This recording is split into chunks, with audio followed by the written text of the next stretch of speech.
What will the future bring from Nintendo? More hits like The Legend of Zelda.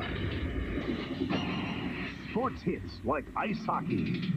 Nintendo has the most video game hits like Hogan's Alley and Donkey Kong Classics, and more like Excite Bike and RC Pro-Am. And you can play them only on the Nintendo Entertainment System. Now you're playing with power.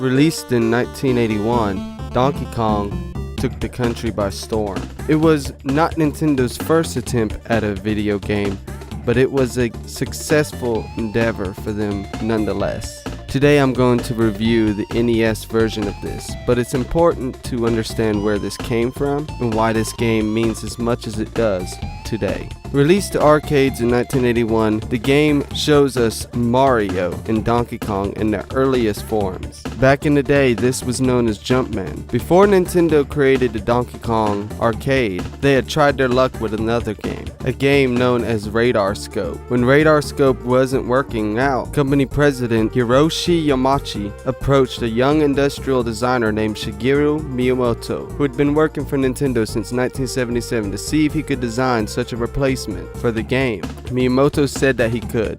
Yamauchi appointed Nintendo's head engineer, Gunpei Yokoi, to supervise the project. Nintendo's budget for the development of the game was $100,000. What Shigeru Miyamoto had come up with was a game that was characterized by its graphics and told a story through cutscenes. But it's not simply the story, it's the gameplay as well, which keeps people at the arcade hooked. When Donkey Kong released in 1981, it had transformed the old Radar Scope arcades into new Donkey Kong ones. The American division of Nintendo was very hesitant and did not originally think that the game would be a success, but when it released, it became widely successful. Now, understanding this, let's talk about the NES port. I would like to say that this NES port is truly faithful. However, it's not completely. The graphics are very much the same as the arcade, and the gameplay for the most part is as well, although it is missing the third level in the game. It is also missing the cutscenes that play out between each level. What you end up with is 3 levels that play over and over again. However, this may be the case, this game is incredibly enjoyable, and this may have been the way that many of us had first discovered Donkey Kong. I first discovered the original Donkey Kong this way myself, and playing through it again, I enjoy it more than I ever have before.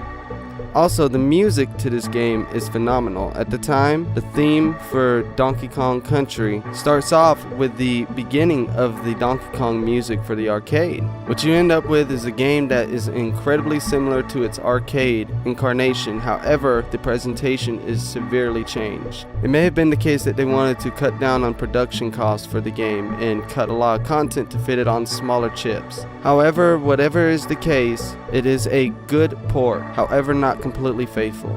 I give this game an 8 out of 10 because it is still just as fun as the arcade and will have you engaged for hours and hours. If you haven't played this game, please check it out.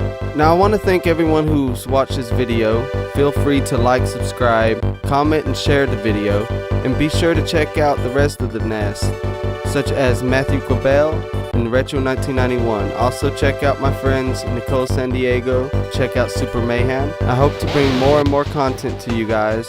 Also make sure that bell is checked, because if it is not, you will not be notified. Also, if it gives you the option, make sure that it shows you all videos from my channel. Otherwise, it may get buried by the bigger channels. Thank you all for watching, and have a great day. Houdini out.